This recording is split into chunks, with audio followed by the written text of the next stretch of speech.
번째 경기 부산 KCC 대 KT 손익분 분석 시작해보겠습니다. KCC는 모비스 원정에서 패하며 연승이 끝났다.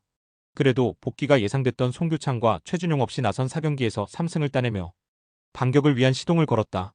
이근희는 모비스전에서 팀 내 두 번째로 많은 33분을 소화하며 3점슛 4개를 성공했고, 라렌은 그를 왜 팀이 데려왔는지를 성적으로 증명했다. 허웅과 에피스톨라 등 주전 백코트의 경기력도 살아난 모습이다.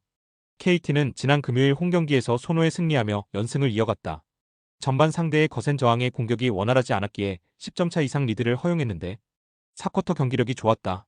4쿼터 맹활약하며 팀의 역전승을 이끈 해먼즈가 23.3점 4개 9리바운드를 기록했고, 허운이 16.6어시스트로 뒤를 지원했다.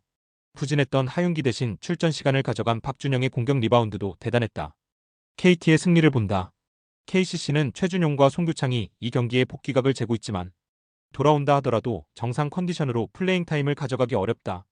문정현과 박준영, 하윤기와 문성곤 등이 나설 수 있는 KT 포워드진 상대로 어려운 경기가 될 것이다. 외곽이 좁기에 라렌을 페인트 존 밖으로 불러낼 해먼즈의 존재감도 있는 KT가 승리할 것이다. 두 번째 경기 한국가스공사 대 서울삼성 분석 시작해보겠습니다. 가스공사는 SK에 이어 삼성을 만나는 백투백이다. 빅맨 자원 보강을 위해 모비스와 트레이드설이 돌았는데 현재 상황에서는 오피셜이 뜨지 않았기에 현재 전력으로 나서야 한다. 그래도 신승민이 넘치는 에너지 레벨을 앞세워 높이에서 힘이 되고 있고, 벨랑겔과 정성우 등 리그 정상급 앞선도 있다. 삼성은 설날 오후에 펼쳐진 SK전에서 선전하고도 패했다. 이정현이 시즌하이인 25득점을 비롯해 5어시스트와 5리바운드로 활약했고, 데릭슨이 3점슛 4개 포함 16점을 기록했는데 원희를 막지 못했다. 상성에서 밀리며 라이벌이라 불리우기 어렵던 시기를 지나 SK 상대로 접전을 이어간 이번 시즌이기에 아쉬운 패배였다. 그래도 이원석이 리바운드 12개를 잡아내는 등 빅맨으로 리바운드 사수가 좋았다. 가스공사의 승리를 본다. 최근 다소 아쉬운 결과가 나오고는 했지만 경기력에 저하는 없다. 코번의 파괴력이 떨어진 삼성 상대로는 더 안정적인 경기력을 기대할 수 있다.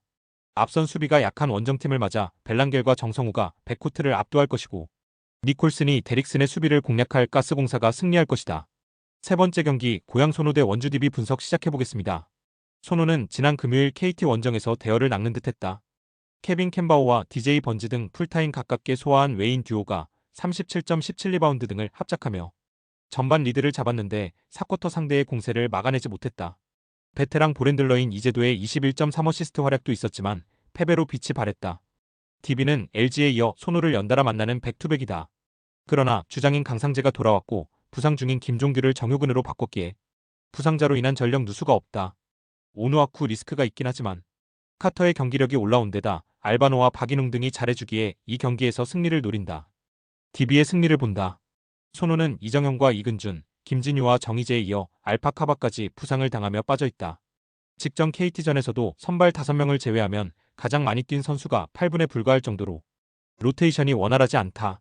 알바노가 앞선에서 이제도 상대로 공격 전개를 잘 해나갈 것이고, 정효근과 강상재가 임동섭의 약한 수비를 공략할 DB가 승리할 것이다.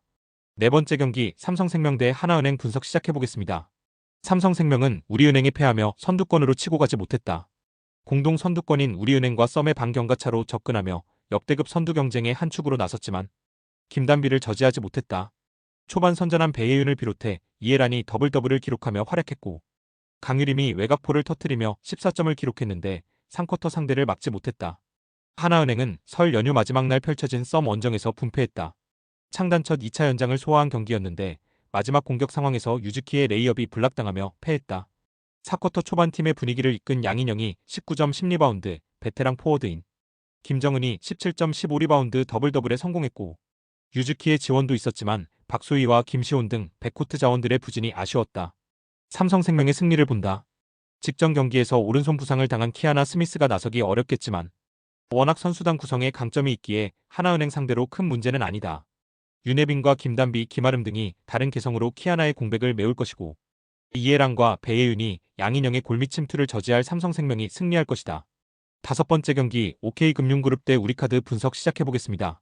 OK는 목요일 원정 경기에서 돌아온 차지환이 10득점 이상을 기록하며 한 세트를 따내는데 성공했지만 승점 추가에 실패했다. 올스타 휴식기 이후 점차 코트에 서는 시간이 늘어난 크리스가 7점으로 부진했고, 팀 공격 성공률에서 상대의 10% 이상 밀렸다. 신우진과 차지환, 크리스의 삼각편대가 있긴 하지만 감독의 기대만큼 시너지가 나지 않았고 쇼타의 볼 배급도 아쉬웠다. 우리카드는 목요일 경기를 승리하며 3위인 KB 손보를 추격했다. 니콜리치가 부상에서 돌아온 이후 좀처럼 컨디션을 끌어올리지 못하며 전력 외 평가를 받고 있지만 알리와 김지한이 나란히 50% 이상의 성공률을 기록하며 20득점을 올렸다. 부진한 니콜리치 대신 들어와 큰 공격을 연거푸 성공한 이강원의 활약도 승리의 원동력이었다. 우리카드의 승리를 본다. OK는 정성현과 차지환 등이 팀의 리시브를 책임지는데 안정감이 너무 떨어진다.